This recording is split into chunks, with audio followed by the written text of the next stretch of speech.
السلام علیکم ورحمۃ اللہ وبرکاتہ۔ دور فاروقی کی عظیم المرتبت اقدار۔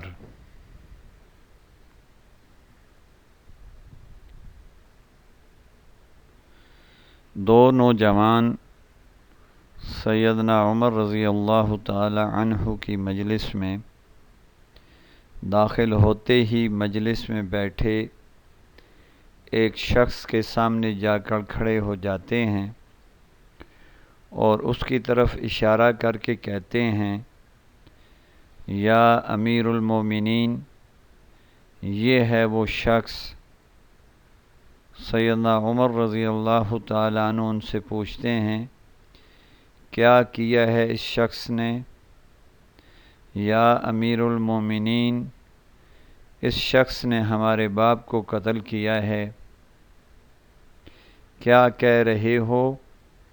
اس شخص نے تمہارے باپ کو قتل کیا ہے؟ سیدنا عمر نے ان سے پوچھا۔ سیدنا عمر پھر اس شخص سے مخاطب ہو کر پوچھتے ہیں، کیا تو نے ان کے باپ کو قتل کیا ہے؟ وہ شخص کہتا ہے، ہاں امیر المومنین، مجھ سے قتل ہو گیا ہے ان کا باپ۔ کس طرح قتل ہو گیا ہے؟ حضرت عمر پوچھتے ہیں، اے امیر المومنین، ان کا باپ اپنا اونٹ میرے کھیت میں داخل کر رہا تھا، میں نے منع کیا، وہ باز نہ آیا، میں نے ایک پتھر دے مارا جو سیدھا اس کے سر میں لگا اور وہ موقع پر ہی مر گیا، پھر تو قصاص دینا پڑے گا، موت ہے اس کی سزا۔ حضرت عمر کہنے لگے،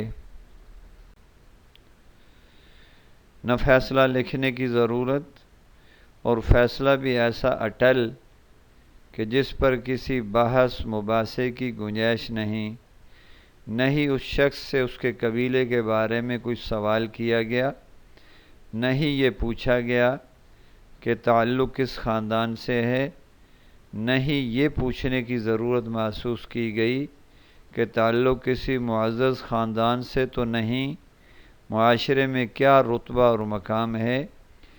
ان سب باتوں سے بھلا حضرت عمر کو کیا مطلب ہو سکتا تھا؟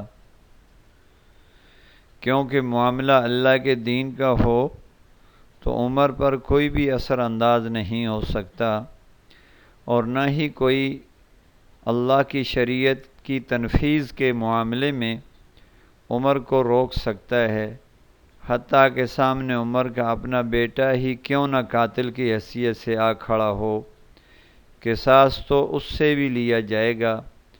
وہ شخص کہتا ہے، اے امیر المومنین، اس کے نام پر جس کے حکم سے یہ زمین و آسمان قائم کھڑے ہیں، مجھے صحرا میں اپنی بیوی اور بچوں کے پاس جانے دیجیے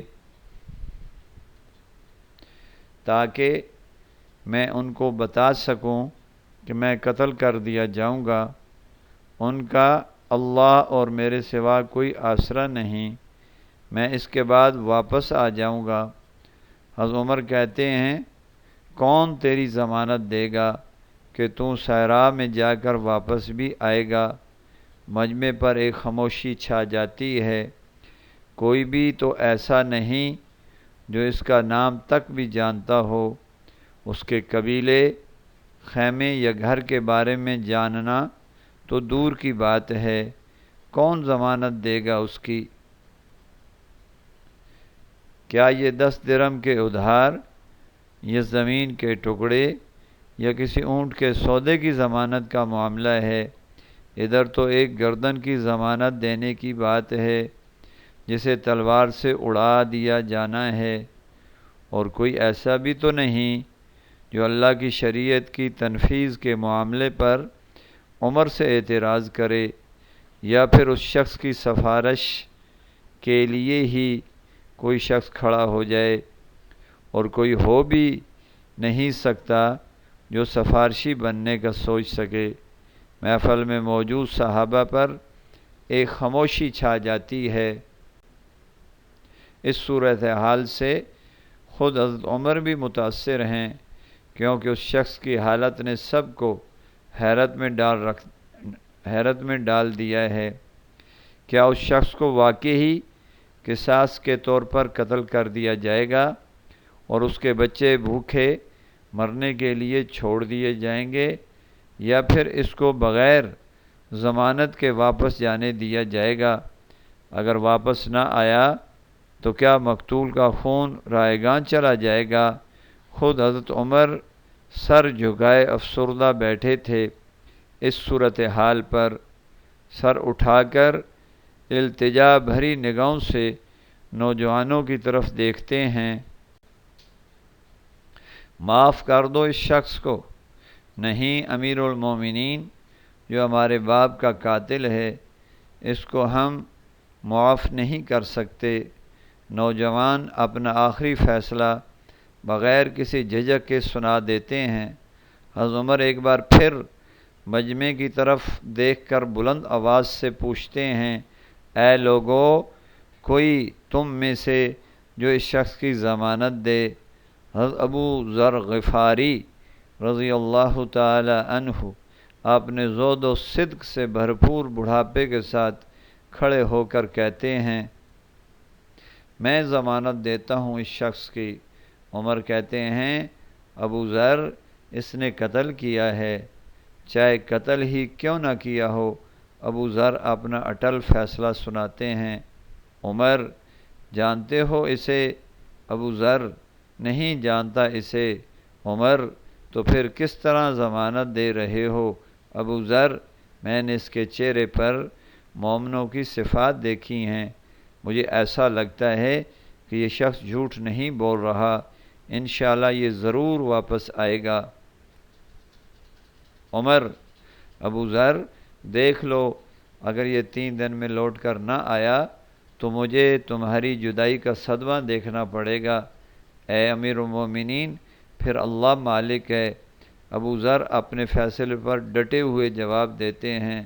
حضرت عمر سے 3 دن کی مہلت پا کر وہ شخص رخصت ہو جاتا ہے، کچھ ضروری تیاریوں کے لیے، بیوی بچوں کو الوداع کہنے کے لیے، اپنے بعد ان کے لیے کوئی راستہ دیکھنے کے لیے، اور اس کے قصاص کی ادائیگی کے لیے قتل کیے جانے کی غرض سے واپس آنے کے لیے۔ پھر 3 دنوں کے بعد عمر بھلا کیسے اس امر کو بھول سکتے تھے؟ انہوں نے تو ایک ایک لمحہ گن کر کاٹا تھا۔ عصر کے وقت شہر میں الصلاۃ جامعہ کی صدا لگائی جاتی ہے۔ نوجوان اپنے باپ کا قصاص لینے کے لیے بے چین ہیں، اور لوگوں کا مجمع اللہ کی شریعت کی تنفیذ دیکھنے کے لیے جمع ہو چکا ہے۔ ابو ذر بھی تشریف لاتے ہیں، آ کر عمر کے سامنے بیٹھ جاتے ہیں۔ کدھر ہے وہ آدمی؟ حضرت عمر سوال کرتے ہیں۔ مجھے کچھ پتہ نہیں اے امیر المومنین، ابو ذر مختصر جواب دیتے ہیں۔ ابو ذر آسمان کی طرف دیکھتے ہیں، جدھر سورج ڈوبنے کی جلدی میں آج معمول سے زیادہ تیزی کے ساتھ جاتا دکھائی دے رہا ہے۔ مجلس میں ہو کا عالم ہے، اللہ کے سوا کوئی نہیں جانتا کہ آج کیا ہونے جا رہا ہے۔ یہ سچ ہے کہ ابو ذر سیدنا عمر کے دل میں بستے ہیں۔ عمر سے ان کے جسم کا ٹکڑا مانگیں تو عمر دیر نہ کریں، کاٹ کر ابو ذر کے حوالے کر دیں۔ لیکن ادھر معاملہ شریعت کا ہے، اللہ کے احکام کی بجا آوری کا ہے، کوئی کھیل تماشا نہیں ہونے جا رہا، نہ ہی کسی کی حیثیت یا صلاحیت کی پمائش حالات و واقعات کے مطابق ہو رہی ہے، نہ ہی زمان و مکان کو بیچ میں لانا ہے۔ قاتل نہیں آتا تو ضامن کی گردن جاتی نظر آ رہی ہے، مغرب سے چند لمحات پہلے وہ شخص آ جاتا ہے۔ بے ساختہ حضرت عمر کے منہ سے اللہ اکبر کی صدا نکلتی ہے، ساتھ ہی مجمع میں بھی اللہ اکبر کا ایک بھرپور نعرہ گونجتا ہے۔ حضرت عمر اس شخص سے مخاطب ہو کر کہتے ہیں، اے شخص، اگر تو لوٹ کر نہ بھی آتا تو ہم نے تیرا کیا کر لینا تھا؟ نہیں تو تیرا گھر جانتا تھا اور نہ ہی کوئی تیرا پتہ جانتا تھا۔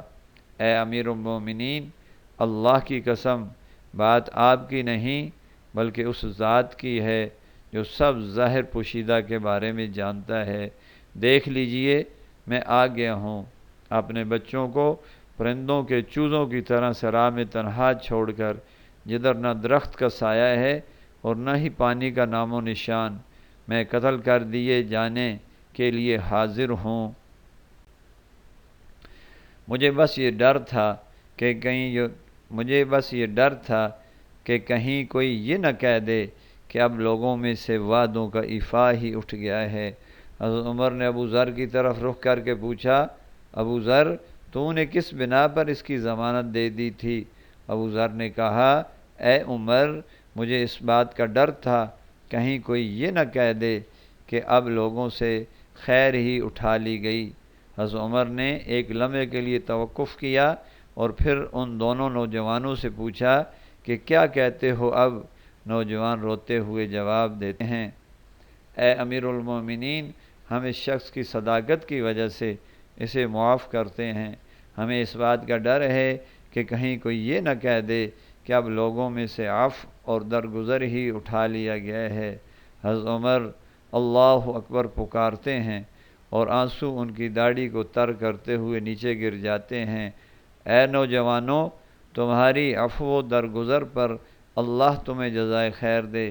اے ابو ذر، اللہ تجھے اس شخص کی مصیبت میں مدد پر جزائے خیر دے، اور اے شخص، اللہ تجھے اس ایفائے عہد و صداقت پر جزائے خیر دے، اور اے امیر المومنین، اللہ تجھے تیرے عدل اور رحم دلی پر جزائے خیر دے۔ ایک محدث یوں کہتے ہیں، قسم ہے اس ذات کی جس کے قبضہ قدرت میں میری جان ہے، اسلام اور ایمان کی سعادتیں تو حضرت عمر کے کفن کے ساتھ ہی لپیٹ کر دفن کر دی گئی تھیں، رضی اللہ عنہ۔